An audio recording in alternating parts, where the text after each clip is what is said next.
I've got a question for you, a Seth type question. Oh, okay. It came to me this morning, and I was wondering if, since the theory is that we have parallel lives going on, so there are many of us in various situations. So I was wondering does Seth believe that we in reincarnation? Do you know? Yeah, it's just that we each are having a different term for it. Okay. The thing is that you are born again and again, but it's all happening at the same time. Well, this is what I'm wondering about. All those parallel selves. Exactly. Right? There are over trillions of them.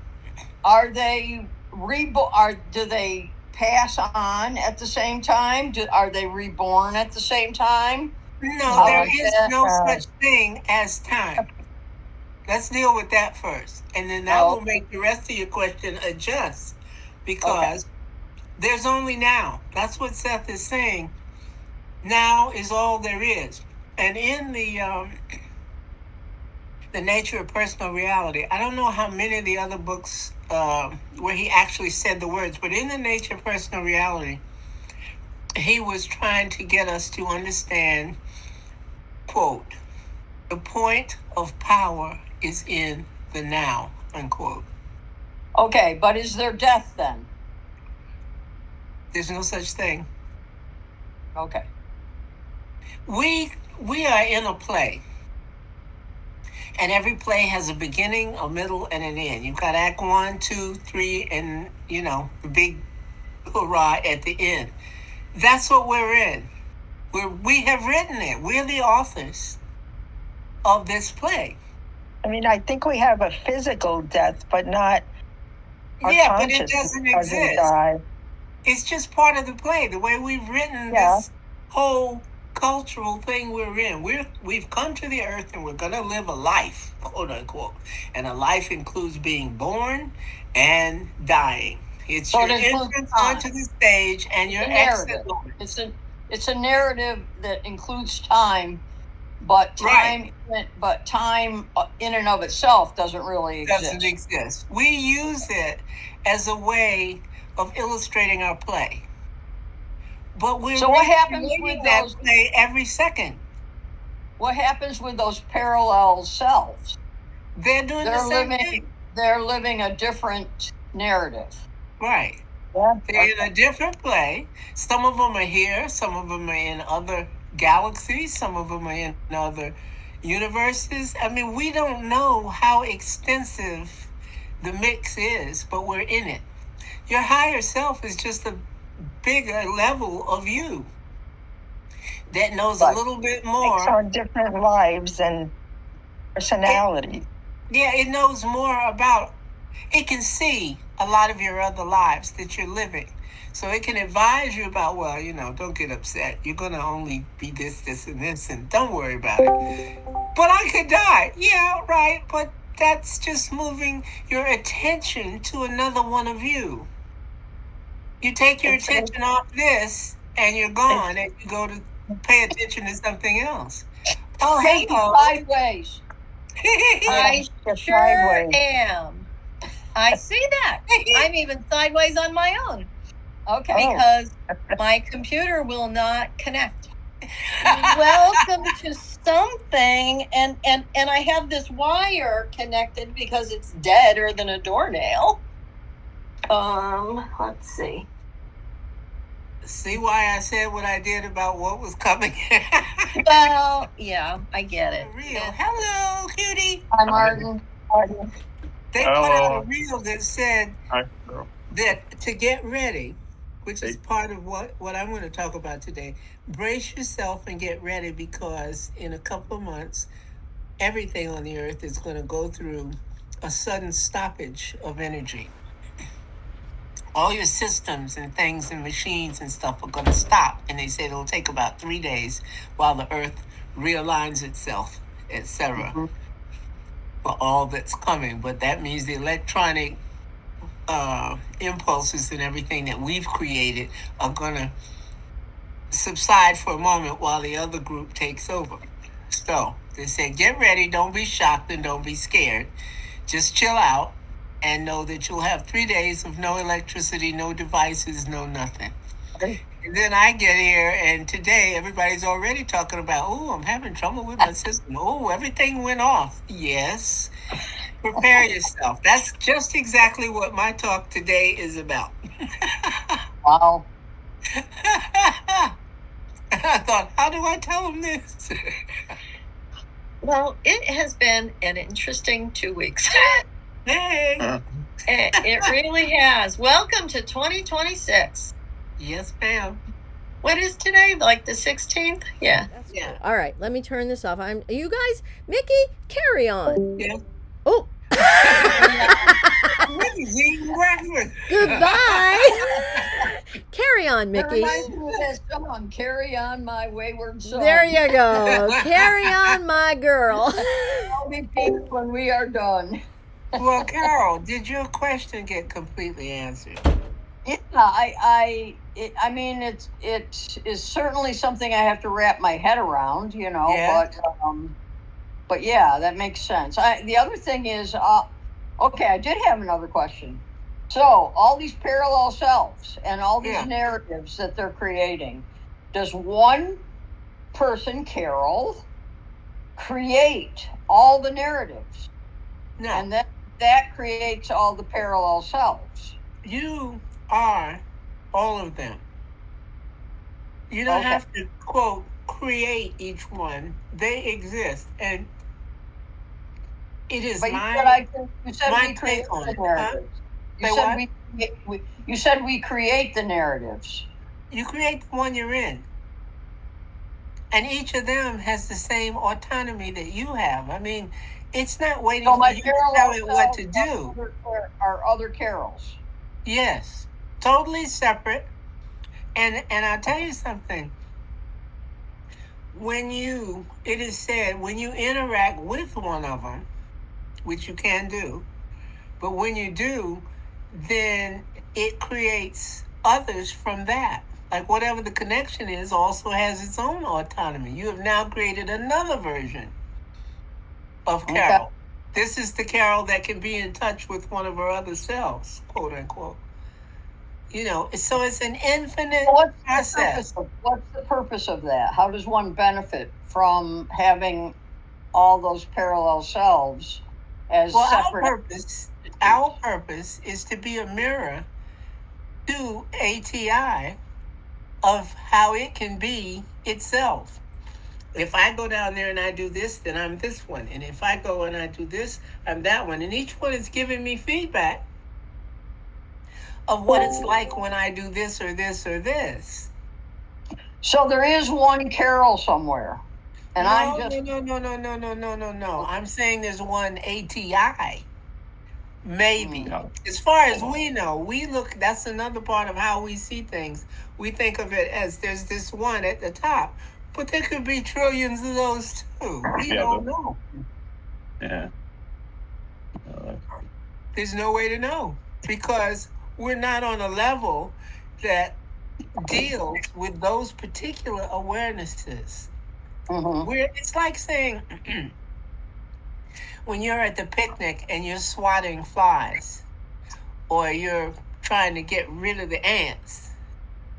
Well, in some parts of the universe, we're the ants. Yeah. We're the flies.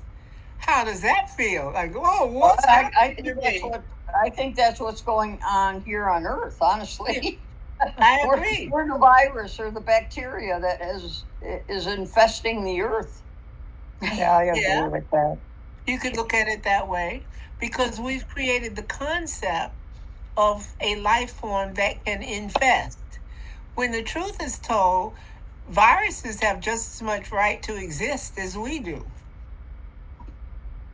You know, cells have a whole universe of their own. I'm sure the cells are not saying, oh, wow, look up there, look at that. Oh, we're part of that. No, they're living their lives. I saw a photo, which eventually led to me seeing a whole reel about what the photo was showing. And it was a microscopic view of the cells inside your body. Right. And it was like looking at an aerial view of a town. Right. There were billions of different little forms and shapes and stuff, and they were all interacting with each other, and this one would go over to that one, and blah, blah, blah, blah, and then it would go over to another. It's just what we have in a very tiny environment.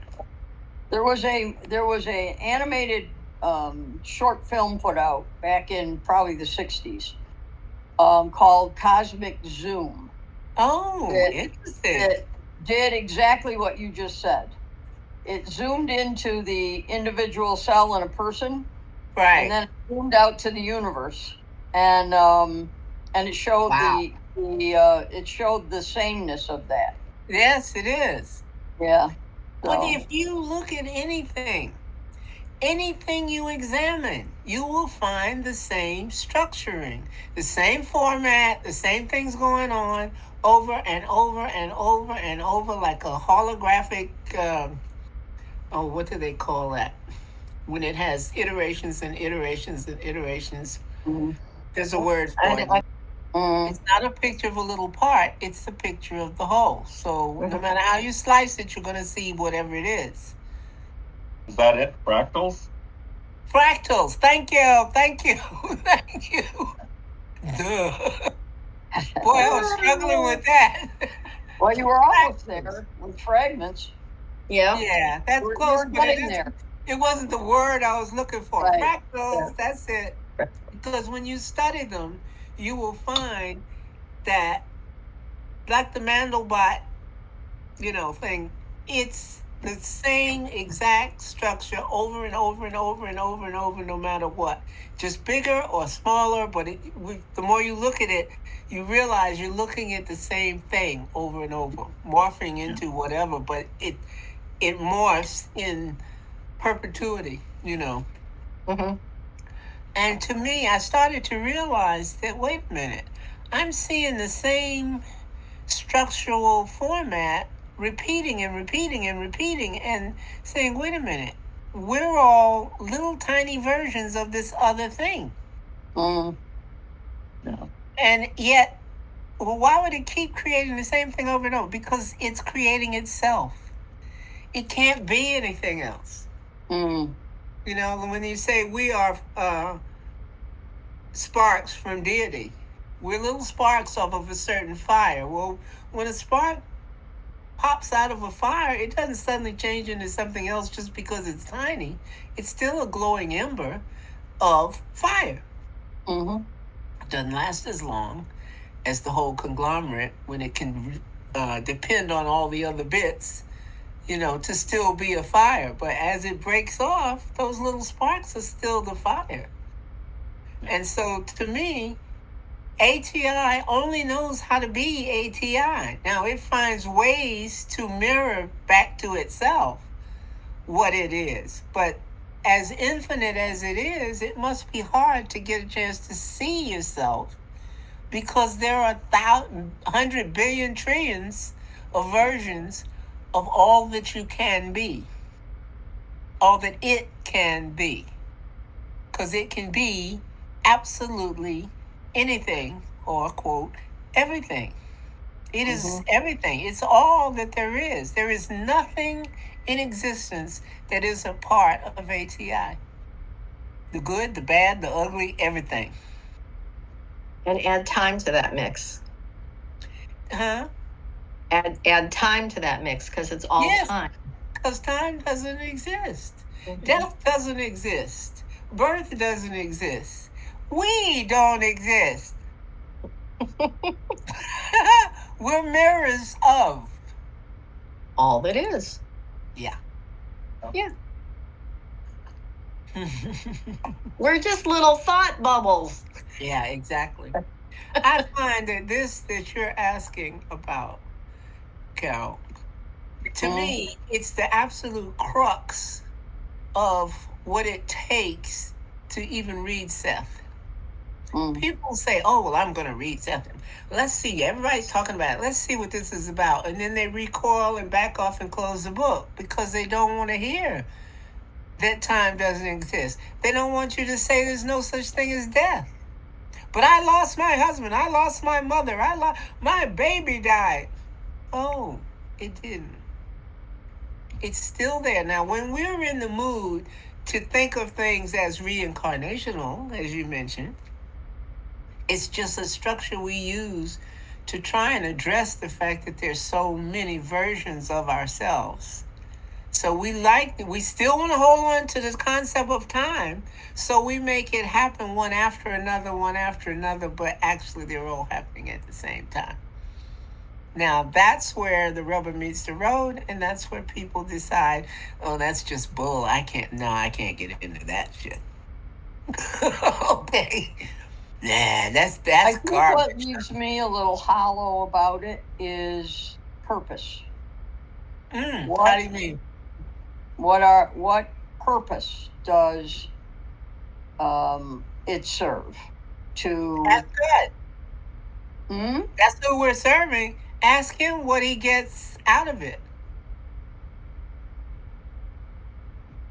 You see, what you want is a personal purpose. I'll feel better when I know what my purpose is. I want a universal purpose, in a sense. Okay, well then that's it. The universal purpose is to reflect the nature of God back to God. It wants to see versions of itself. It wants to see iterations of all that it can be. Okay, and as I think Kate and I have discussed, the concept that God was lonely and unexplored, and so it created all these versions of itself. You know, think of a child that has no toys, and it sits there all day with nothing to do, nothing to play with. So in order to have a good time, it creates the other friends that it would be playing with. None of Well, it really in that have. case, why didn't it just create television? It did. But it you didn't see what I'm create saying? anything else. So Seth described it as an artist that has all these ideas, but it has no paint or brushes or paper to make them real. Right. And so God created all the fragments of itself that that has the ability to create all of that paper and paint and whatever, and then reports back to all that is. That's how It Seth gave the described artist it. an imagination so that it can create other versions of the reality. You know, I'm creating all these versions of me, and each of them, because they're God, they didn't lose their ability to create. Creating is a part of being a God. It's what you do. You create. Playing make-believe. There's no real reason for anything that the kid makes up, but the kid gives it its meaning. Right. It wanted to. But why did you make all these imaginary friends? Because it was fun. Yeah. And that's the only important thing is joy. Yeah. It's what God is. It's what ATI is. It's the most extreme version of joyfulness that can exist. Yeah.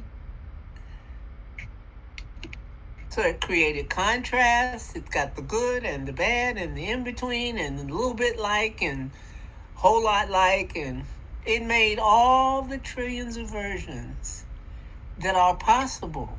And since it's God, everything's possible.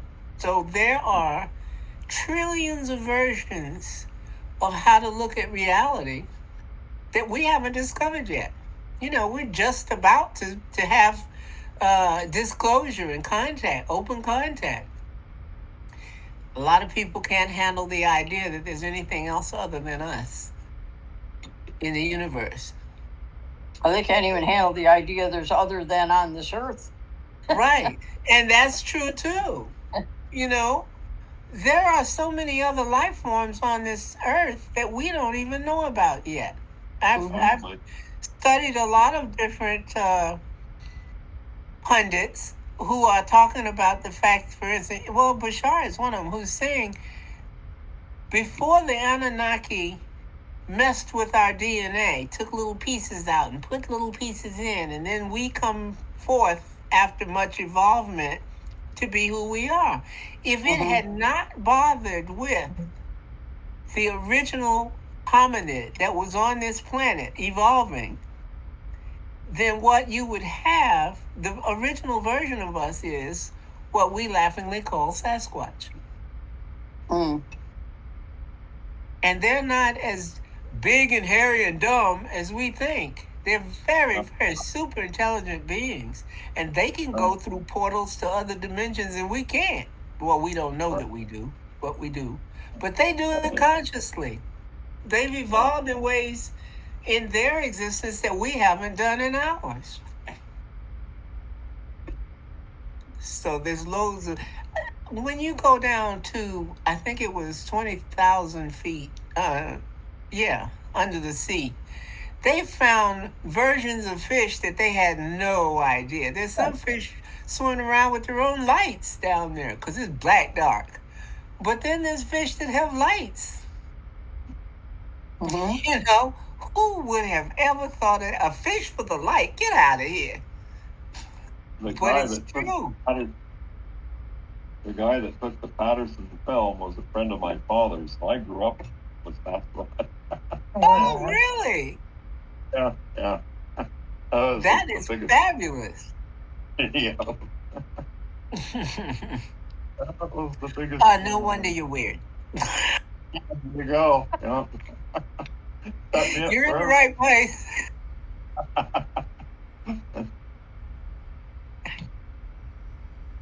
Well, to get into more of what I was going to say today, I'm referring to my notes to bring me back around to reality. Today, my take on it is all about how we will meet each other in our leap today. I know Kate loves the one called the something pond. What is it? The Daisy Pond? Daisy Pond, yeah. Okay, you may do it that way, or you may choose to do it from the quantum door or whatever, but we're going to go somewhere that we can all go and be together and see each other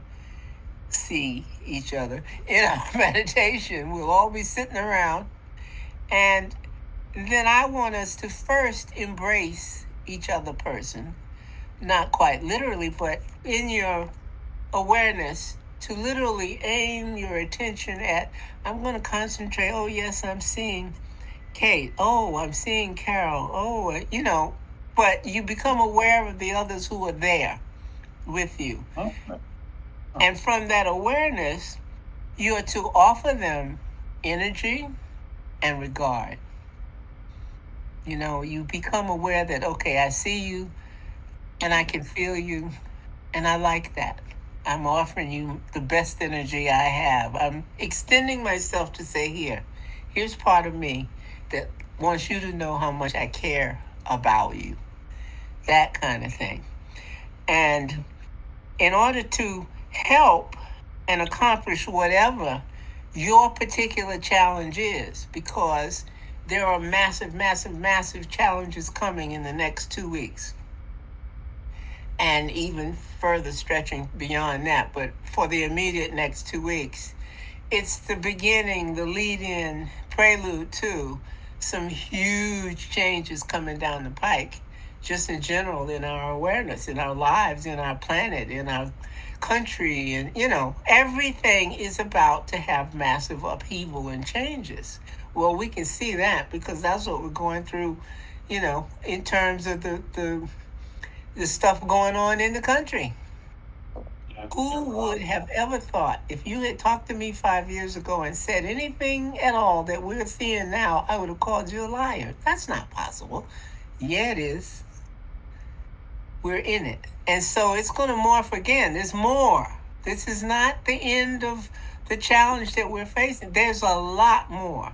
And of course there is, because we're about to go through disclosure. And baby, that's going to change a lot of stuff. Especially when you think of we can run into a civilization that doesn't eat. Bashar says they don't eat. That's not part. They've morphed well. They've evolved well beyond needing to do that. Thousands of years ago, they did that. And there are other cultures out there in the universe who have other versions of how to deal with energizing yourself. And they don't grow gardens and eat vegetables. They do it in different ways. So if you're going to run into beings that have already solved many of the problems that we're currently struggling with, just imagine that all of a sudden everybody's healthy. There's no such thing as cancer. There's no such thing as pneumonia. There's no such thing as COVID. It's not even possible because we will have evolved beyond the point where we need that particular type of experience to learn from. We'll be learning stuff, whatever we need to know, we'll be learning it in a whole different way. So that's a lot to chew on, So we're going to give each other some support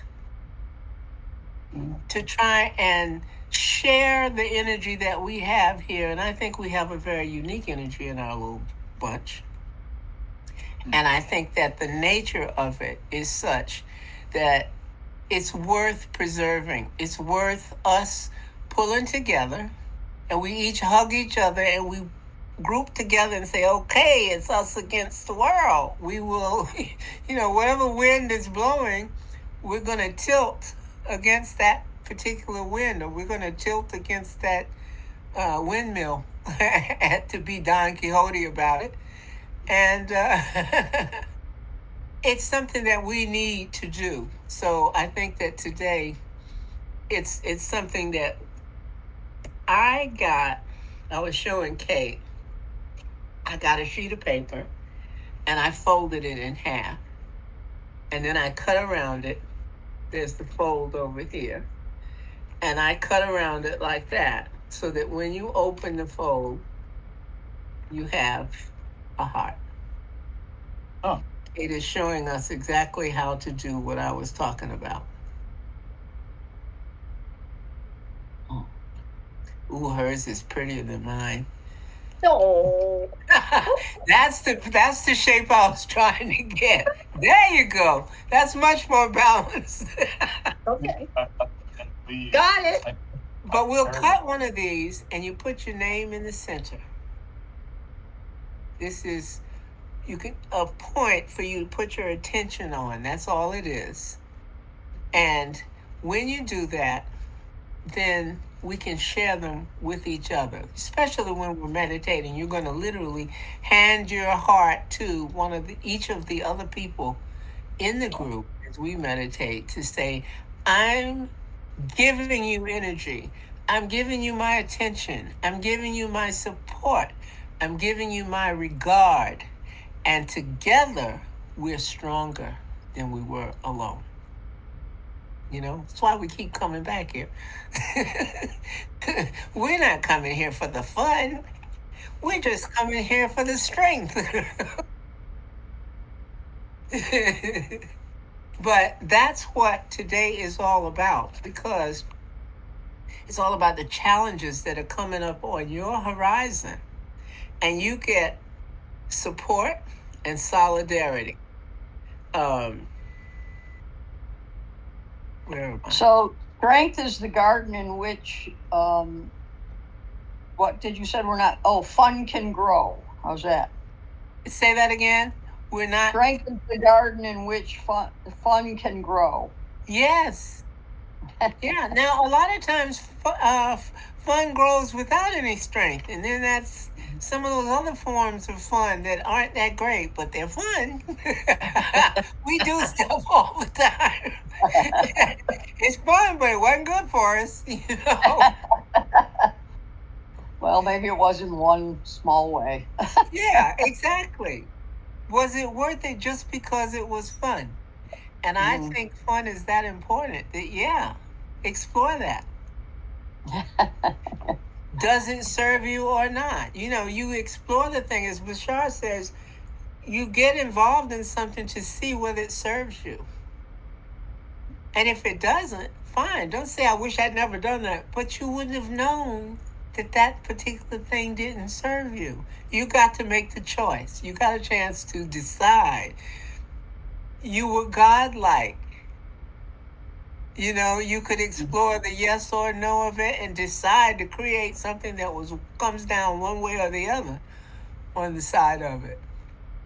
It's all about, we're constantly, every minute, we're exercising our ability to be gods.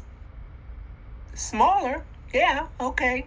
We don't even know what the percentage is of how small we are, because it depends on whether you're the one looking down in the microscope. They think we're big. We're big stuff. Boy, we're real complicated.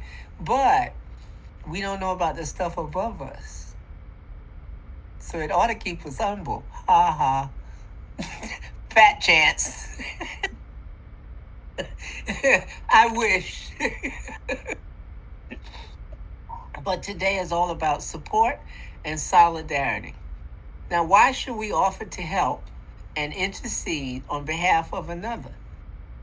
Especially because of our own bias. You know, whether it's possible emotional bias or psychological bias or intellectual bias or whatever, but we have hundreds of biases and we function on that basis. You know, so you got to qualify each particular one. You examine your biases, at least some of us do. You should examine your biases and then reevaluate whether you want to keep that one or not. Oh, that one didn't serve me. Get rid of that. Oh, I shouldn't. I don't know why I thought that. Oh, how silly. Let me move on. You know, so you edit the play while you're on the stage reading the script. Talk about instant edits. Yeah, everybody's a damn director. Yeah. But you can write yourself in as the star, or you wrote yourself in as the dog sitting at the foot of the star, or you're the fish in the fish tank that's on the set. You know, you got all these other views of the play that you wrote.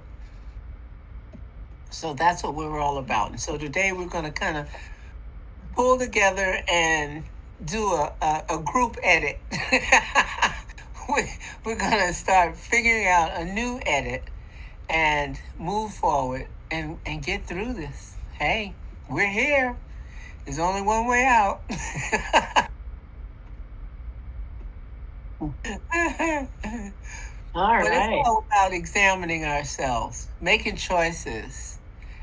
Some days you get up and you could give less than a hoot about making choices. Look, let me just get through this darn day. Oh, God, this one sucks.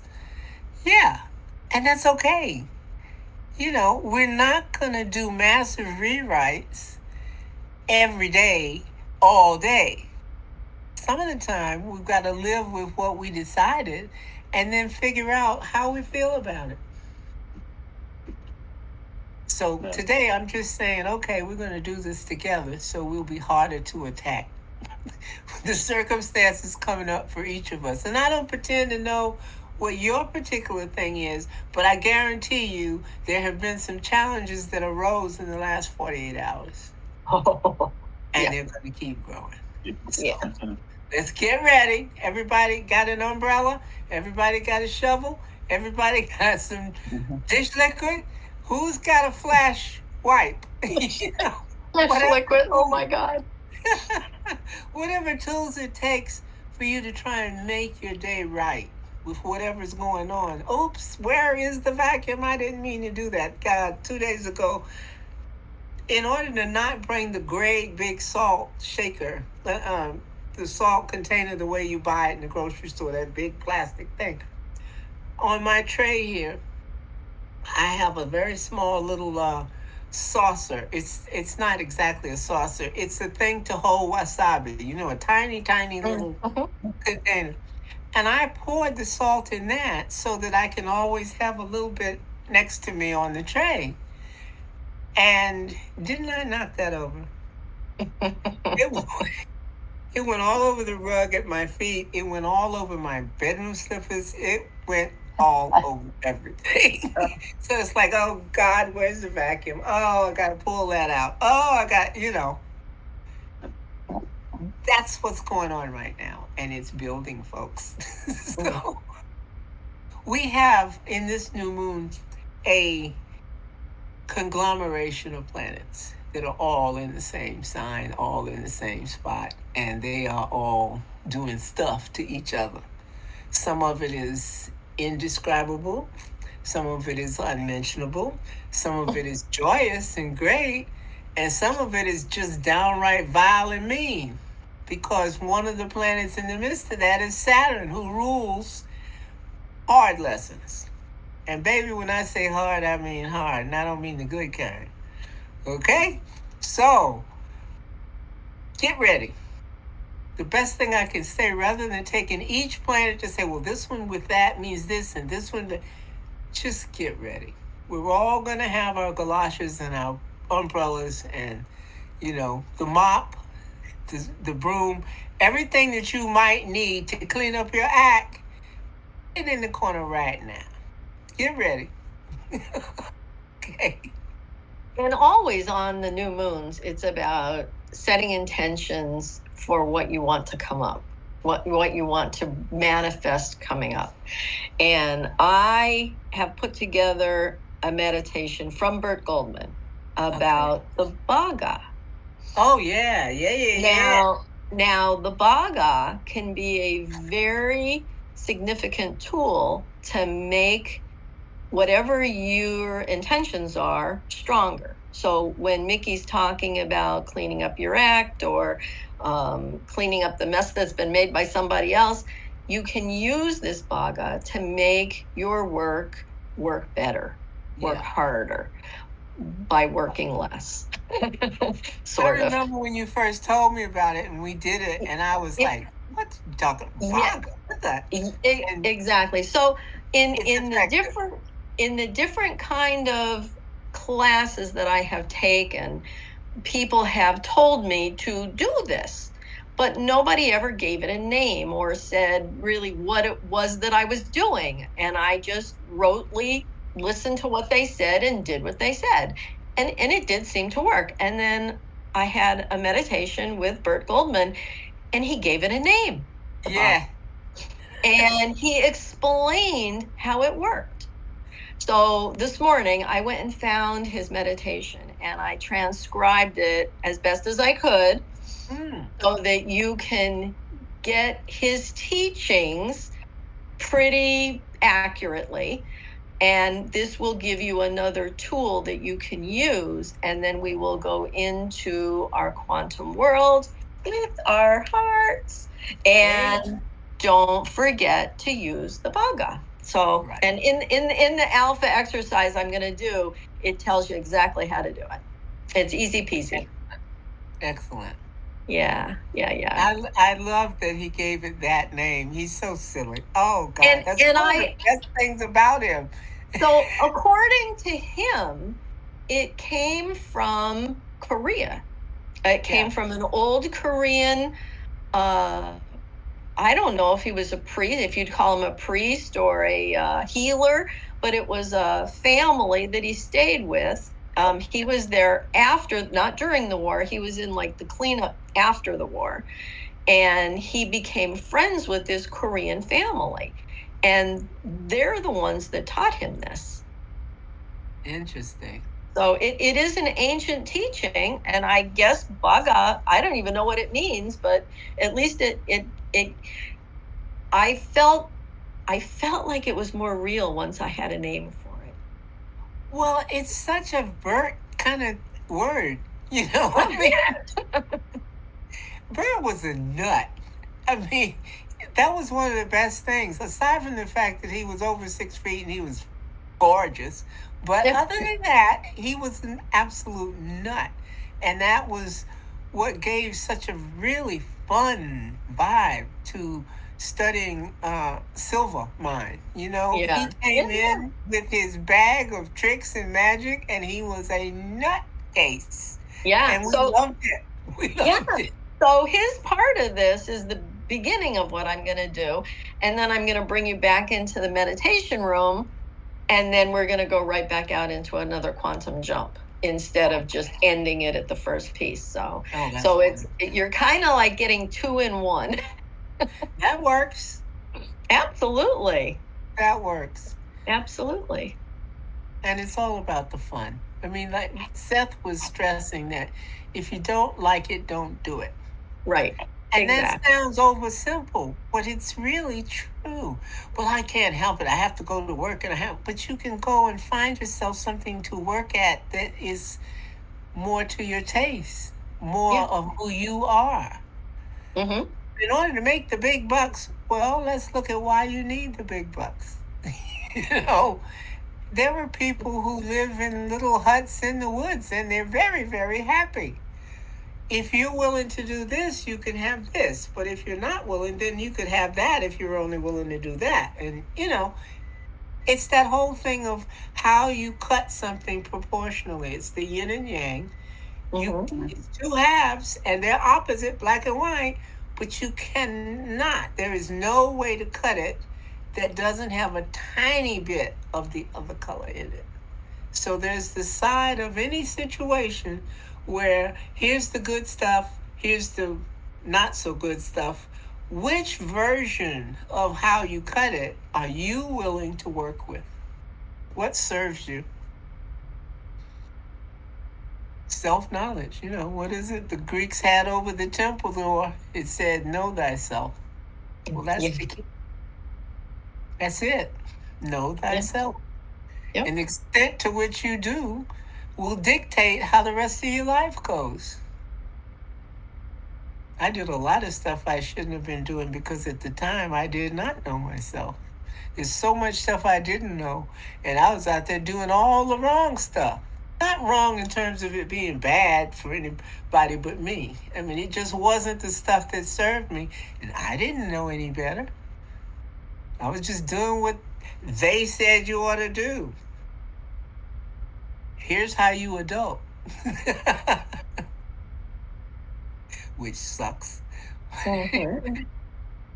But I'm looking forward to what we do. I'm looking forward to the vibration we create as we address ourselves to all of each other, and create a column of vibration, a column of resonance that is coming from us all instead of just each of us doing it for ourselves each day. What can we make when we're all making together? Magic. Yes, ma'am. In one word, you got it. I know that. I know. It's all we live. Jane's book is called The Magical Approach for a reason. Exactly. It is a magical world. And once you put that magic into place, it becomes that. Now, that doesn't mean that things still don't go wrong. But magically, you can make them work out. Yeah. Well, we have to qualify our use of and knowledge of the word wrong, because that doesn't exist either. You can't do it wrong. No matter what you do, you can't do it wrong. Hello. Hi. Welcome back. Take a break from my zucchini chopping. From your anonymity. Oh, because he's getting ready for the meditation. I wonder if zucchini meditates. I'm sure it does. I'm sure it has a version. Everything has consciousness, so in its own way. And a beginning and an ending and so forth, and children. So absolutely. Million children. Feeds, it recreates. Yep. Absolutely. The structure remains the same. Uh-huh. All right. Are we ready to jump into this? Yes, ma'am. Alpha exercise? Well, I'm going to say go ahead and get yourselves comfy. You can.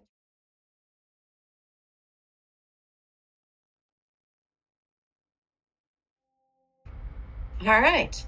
Well, now that everybody's quiet and relaxed, just get comfortable.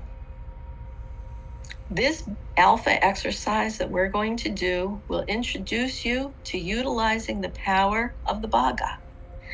Find a comfortable position, close your eyes, take a deep breath, and as you exhale, mentally repeat and visualize the number 3 times.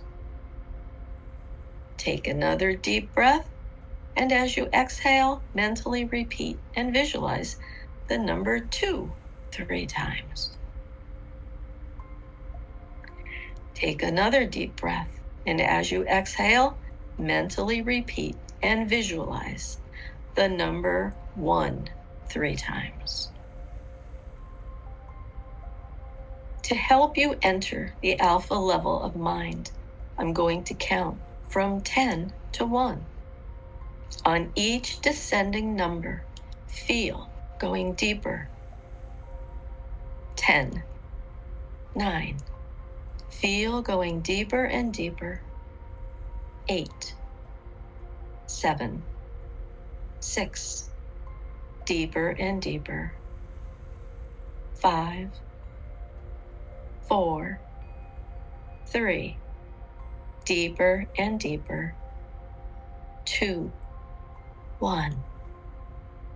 Really. You are now in a pleasant alpha level of mind where you are able to concentrate fully on one subject. This time, concentrate on my words. You are now and always in complete control of your state of mind. You can open your eyes. You can be fully alert anytime you wish to be. Now, it's time to program the Bhaga. And once again, the symbol that connects your intent, your goal to activate the Bhaga. You have only to touch the tip of your tongue to the roof of your mouth. This time, just relax. Take a deep breath as you slowly exhale. Think the word relax. Now, imagine that you're in a small hallway. In front of you is a door. This door is a transit. When it's open and you jump through it, you find yourself in another dimension. A dimension with a twin self, a doppelganger, who's already successful at the skill that you wish to develop. One of these quantum jumps leads to the successful use of the Bhaga technique for getting the things that you want. Now, the Bhaga is generally used for immediacy. The Bhaga will bring you a calm, relaxed state of deeper and deeper alpha. Jump through the door, and you'll find a twin self of yours who is successful in the use of the Bhaga. The symbol for you to use to focus your intention, your desire, to the ultimate effect of your desire, the manifestation, when you use the Bhaga with intent. You'll find more and more of the thing that you're programming for will come to be. Get a sense that you've come to this twin self of yours who is successful in the use of the Bhaga. Imagine that you're meeting this twin self from another dimension who is successful in the use of the Bhaga. The transit door will lead you to parallel dimensions with doppelgangers of yours who are already successful in the skill that you're seeking. Relax.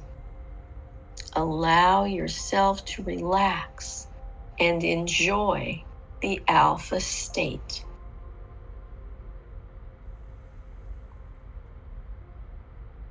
Imagine that your twin self is telling you to touch the tip of your tongue to the roof of your mouth. And now do it. Fine. The Bhaga has now been programmed. Whenever you wish to use the Bhaga, just think about what it is as you wish your intent and touch the tip of your tongue to the roof of your mouth and relax. Now imagine you are back on the other side of the transit door. And on the count of 3, the door will close. 1, 2, 3. The door is closed.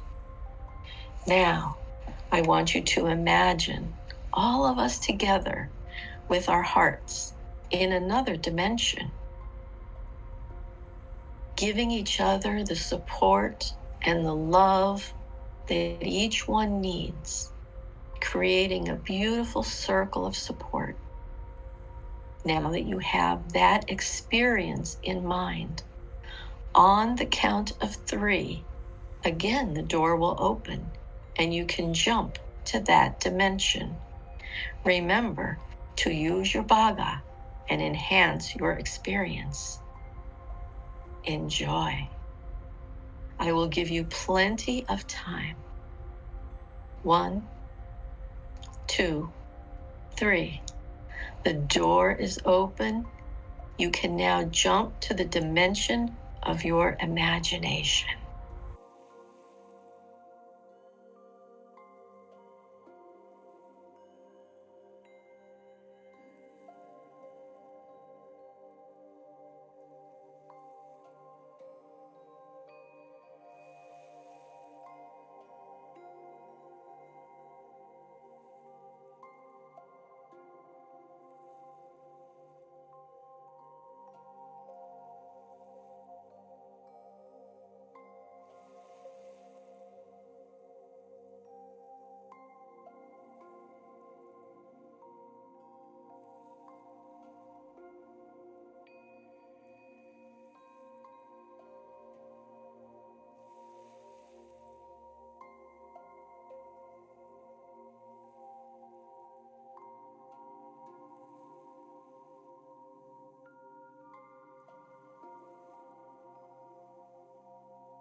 our moments together are coming to a close. Take this time to give your last bits of love and support to each other. And to yourselves, repeat these words every day. In every way, I am getting better and better. In a moment, I'm going to count from 1 to 3. And at that time, you'll open your eyes. You'll be wide awake and alert, feeling better than before. 1, 2, 3. Eyes wide open, wide awake, feeling fine, better than before. Thank you for joining me on this journey. I just love doing and using the Bhaga. When you're ready, you can turn on your cameras and your mics and come on back to our time and place here. Why, there she is. Didn't want to come back. Oh. I had to really force myself because I said, Kate's not going to know what to do with me still being blacked out. And oh, well, I'll come back. I just waited it out. But it seemed like it was so short. No, it was about 10 minutes. I needed 30. Well, yeah, well, I'm going to go back when we're done. That's right. And, so isn't the Bhaga so easy to do and how effective it is? Yeah. Ooh, I feel so energized, and I'm just, I'm so aware of being part of the thing we created, the togetherness. Mm-hmm. I didn't want to come back to just being me. Well, you're never all of us. You're never just me. We are all of us. Yeah, but when we're really concentrating on it, it's so much more effective. You can really feel it. Yeah. Oh. Isn't it? It'll be that way, I think, someday. Yeah. Where that's the norm. At different times, I find that I feel very, very, very, very aware of and connected with each of you at different times, not all at once. This, for me, all at once was just intoxicating. But for instance, in the last 3 or 4 weeks, I find that I tune in on Carol a lot, often. Your persona comes to me. I'm just, no matter what I'm doing, just suddenly I think about Carol. It's strange. About 2 months before that, it was Audrey would pop up in my head over and over and over and over. Mm-hmm. And then there was like 6 or 7 months that I kept picking up on Martin.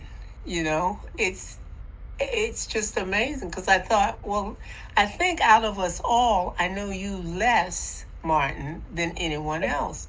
And yet, I was so aware of you. I mean, it was just like, wow, this is different. And I would see your face and just suddenly see your smiling face. You have a unique smile. And I would become aware of it. And of course, Kate, I tune in on you every day, all time. I know. When Mickey can't sleep, she goes, "Had a bad night, huh, Kate?"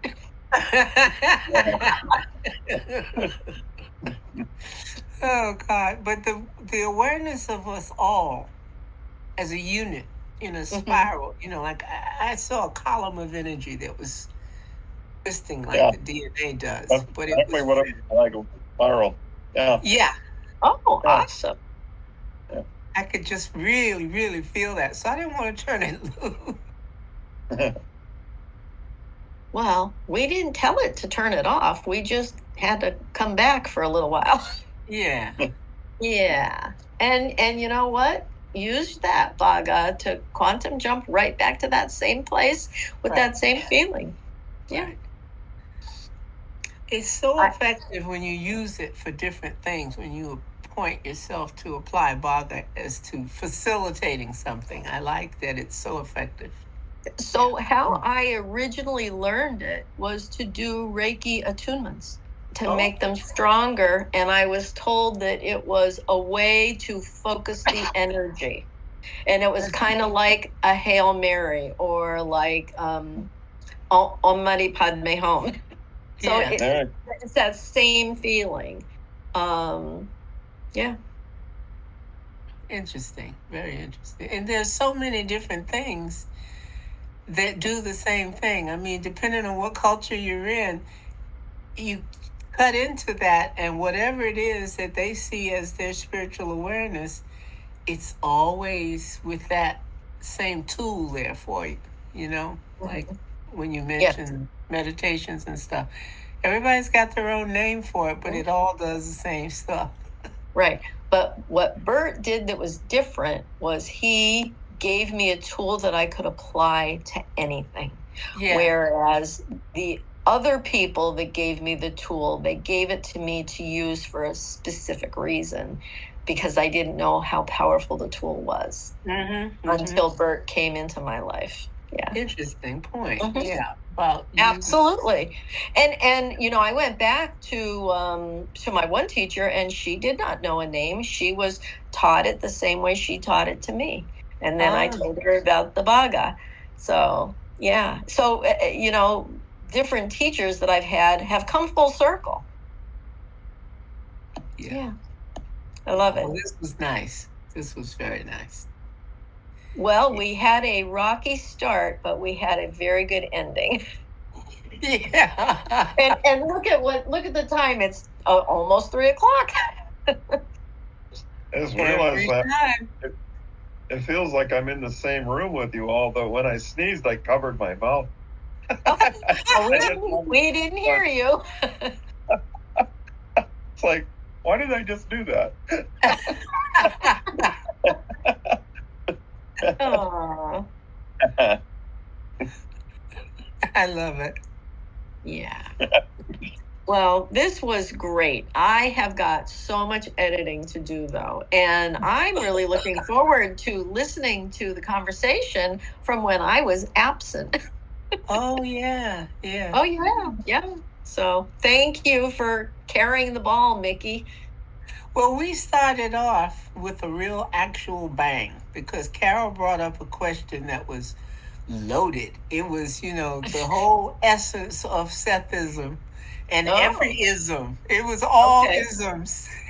All right. Well, I look forward to revisiting all of that and promise in 2 weeks I will have this figured out, or I'll buy a new computer. It was all good. Oh, thank you. Thank you. Thank you. Well, we will see you back here for the full moon. I have no idea. I can't look at anything because it's all on my phone. Yeah. Well, I didn't break it down this time into little planetary bits, but that's because they're all pointing to the exact same thing, like gird up your loins and get ready. All right. Well, we have our tools now, and we have each other. Yeah. Yeah. I love it. Thank you, everybody. You're welcome. Take care. Don't forget to hang up your little red